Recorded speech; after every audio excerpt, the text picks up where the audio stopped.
Relax onto your chair and feel your feet on the floor. Just notice your connection to the floor. And then as you close your eyes and soften your breathing, feel the connection of your crown chakra to the divine, to the energy above and the energy around. Taking a breath in softly, exhaling softly, letting yourself be open. Right here, right now, in this body, in this time, with this beautiful family, with the love in the room, with the teachings of the day. In this moment, in this place of grace, where we get to experience together something wonderful, beautiful, the perfect information, the guidance, and the love that comes from the teachings, the love that comes through the messages, the love that we share as one family, one light, one planet, one galaxy among limitless space, endless time, and divine love unending. Greetings, dear ones. I'm Kryon of Magnetic Service. The entourage is still here. The listeners of the future are here. Dear listener from the future, isn't it interesting that this is the past? We are all together, many of us. The teaching of the day, by design, has been that the human being is becoming a bit more multidimensional. That the processes of your reality and your life can shift because of this. That the tools that you have, that you claim, are even part of your regular conscious life, human nature, can change. That the shift is in your awareness and in your practicing, getting around the old habits and the old ways, if you wish. Change is tough. Change is tough because it begats other things that are tough. You change one thing and other things around you change. You intuitively know this, and so there's a resistance to it. It is totally normal and common, and you will get through it. The interesting thing that we need to tell you about and perhaps even convince you is this, is that the changes you make today are going to begat not just more changes, but also benevolence. That God is in love with you so much that this God, this creative source, sees what you do. That you're invested in the faith of the knowledge of something so completely different that it defies your reality and your physics to trust and have faith in the unseen ways of multidimensionality. Loves you so much that the reward will be this, that everything you do will have that which I will call the benevolent shine upon it. You're going to feel better about what you're doing than ever before. Imagine stepping into the unknown, being giddy about it instead of afraid. Imagine racing toward that unknown bridge that we talked about so many years ago, and accelerating toward the unknown instead of putting your foot on the brake and insurance that you could stop in time. And Spirit sees this. It sees who you are. The DNA that you have that represents also the consciousness that you enjoy also sees this. Your heart, your pineal, that with the logical brain, that all sees this and works together to make it comfortable for you. This is new. In the past, when you stepped out, there wasn't a support team. In an older energy, it wasn't there. You hadn't created it yet. But now you have. And again, we say this. Things are not always as they seem. And what you try today may work when you did not have it work before. I would like to title this particular short message as an addendum to the last message. Now, the last message that was given yesterday is a message that will be available to all if you hadn't heard it. So the addendum will make sense, but it should make sense all by itself anyway.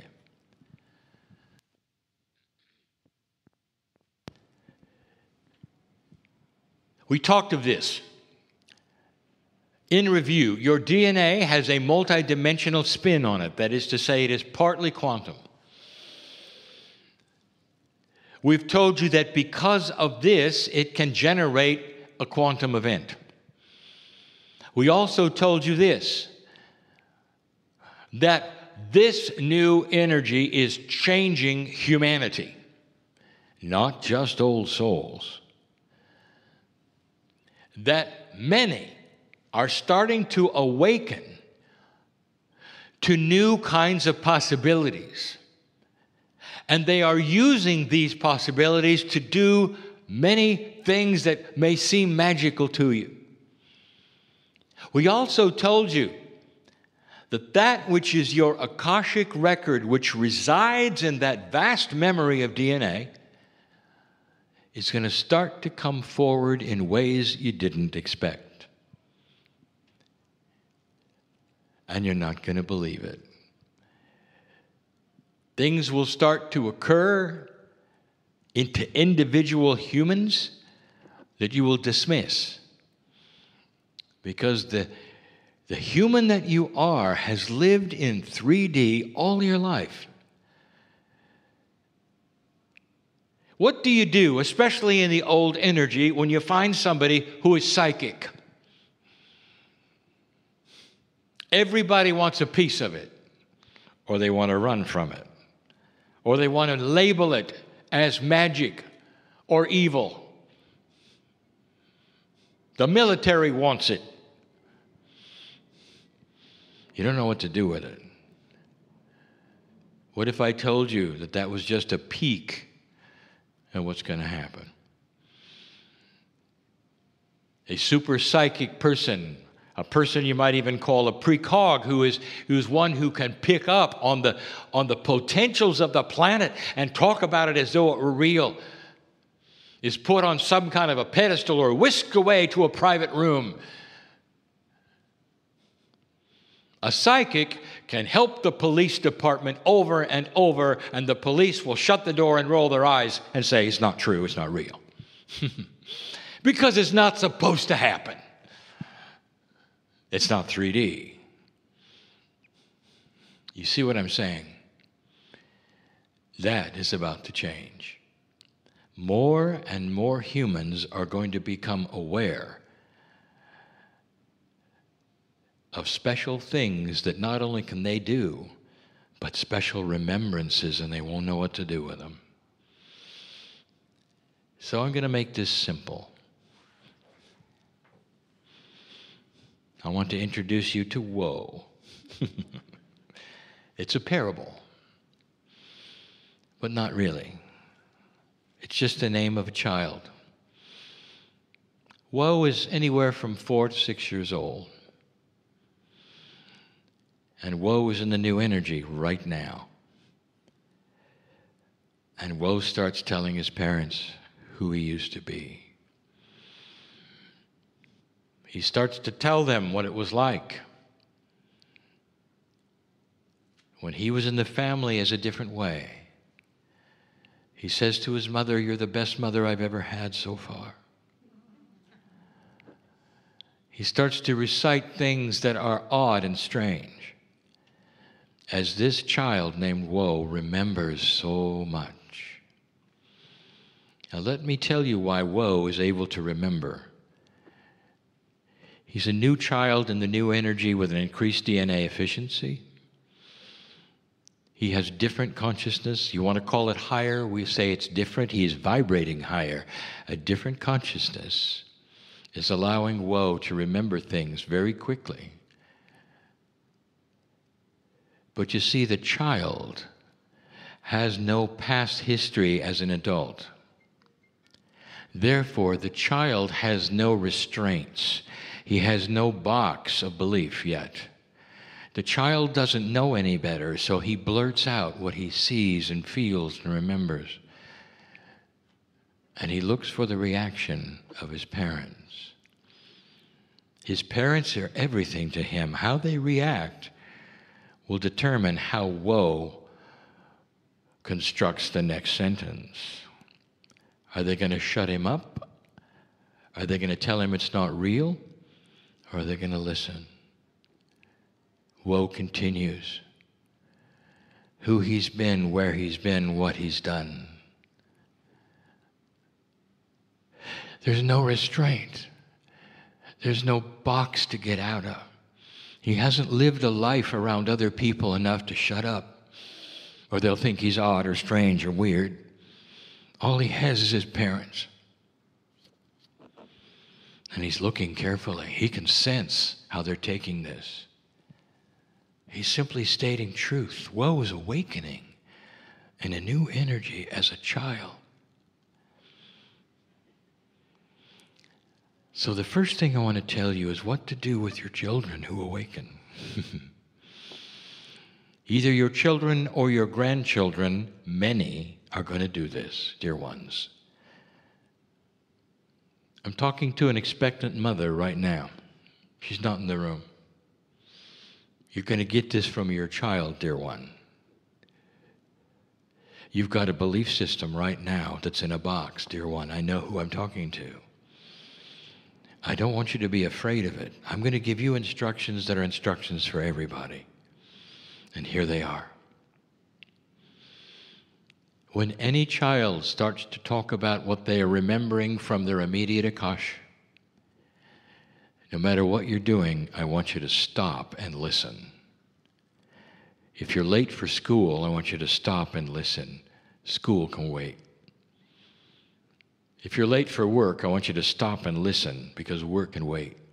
And the reason I'm telling you this is because these kinds of remembrances will not necessarily stay very long. You may not hear it again, because as the child grows up, the child is going to learn about the box, about what those around him, including his peers, feel are accurate and true. He'll talk about the angel in the room that he speaks to, and it'll be real to him. And dear ones, it is real. Until he tells it to a peer who is not ready to hear it, who's a little older, and makes fun of him for believing in the tooth fairy. And then the child will shut up. Peer pressure, parental pressure. His antennas are out on how acceptance will be, and if you don't accept it, he'll shut up. I want you to stop what you're doing and listen. I want you to portray to the child that you're interested and you believe him, that you're fascinated, and that you love what he's saying. I want you to broadcast your acceptance and your love for everything he's telling you. And if there's an opportunity, I want you to ask questions of him. Tell me more. This is so great. It's wonderful that you're telling me these things. I love you more for it. Please tell me more. If the child sees this acceptance in mom and dad, I'll tell you something. It won't matter what his peers do. He'll always have a friend that he can talk about the angel in the corner, or who he used to be, or how many times he's been alive, or what he's done. It's going to happen. It's going to happen more and more on this planet with free choice. Parents, new parents, you have the ability to fast track what happens next by how you treat a child who starts to remember who they are. Now let's back up and not have woe anymore. A higher consciousness of an old soul will also start to remember. Maybe the angel in the corner will come alive. Maybe you'll actually be able to talk physically, not to a ghost, not to an apparition, but to that which personifies the love of the Creator. The magical friend that you had as a child comes alive yet again. Let me ask you this. Will you allow it? Or are you too invested in the box? When you start having remembrances, possibilities from the Akash that come forward to try to tell you who you are and the magnificence of your life, will you treat it as a dream, as a fantasy, as a funny thing, and forget it and close the door and not tell a soul about it? Or will you shout it out loud to those who would listen and believe and understand and celebrate it? You see, it may happen. Old soul, you are the one to start having these dreams, these realities. As your DNA starts to increase in its efficiency and you give permission for a higher consciousness, it won't just be the children. It can't be. It's got to be you. You're the ones with the experience. The children will get there. They're old souls too. They'll get there. But you're going to have to put your hand out and shake it with them, realizing that their old soul is as old as yours. You treat them with the kindness and the benevolence. You treat them as an adult when they tell you about their Akash. You listen. You stop what you're doing and you listen. It goes a long way to fast-tracking the truth of what's going on this planet. That's the message. As these things start to happen to you as an adult, no matter what age you are, old soul, there's a tendency to suppress it all, to go to somebody else and say, I've had a weird thing happen. Don't you dare say that. It's not a weird thing. It's a normal thing for an old soul who earns it and has had it happen. If you're one who can transmit time, and there's some in here who know exactly what I'm talking about, if you're one who can have that which I will call a multidimensional experience of any kind, I don't want you to tell somebody it was weird. I want you to stand up and claim that you're moving out of this box and you're starting to have experiences that you've loved and earned. It's time. That's what the shift has occurred and done with you. Some of you will have strange things happen. Don't you dare call them strange. Only I can do that. If they're outside of the box of your belief, do you have the courage to celebrate a voice that you hear for the first time? Or are you going to run to the doctor? Your choice. It's your choice. That's the addendum. that I want to put on a new reality of connecting with God. It's enough for today. You've had enough teaching in this room to know what I'm talking about. I would love to leave different than you came. Sit for a moment and ponder whether this is real to you or not. What has been said and taught this day goes beyond the box. But beyond the box, dear ones, is the real world. The one you've lived in is the limited world. That awareness alone will allow those in this room to heal that need to be healed, and to go past a reality that has kept you from believing any of these things. It's here for you now.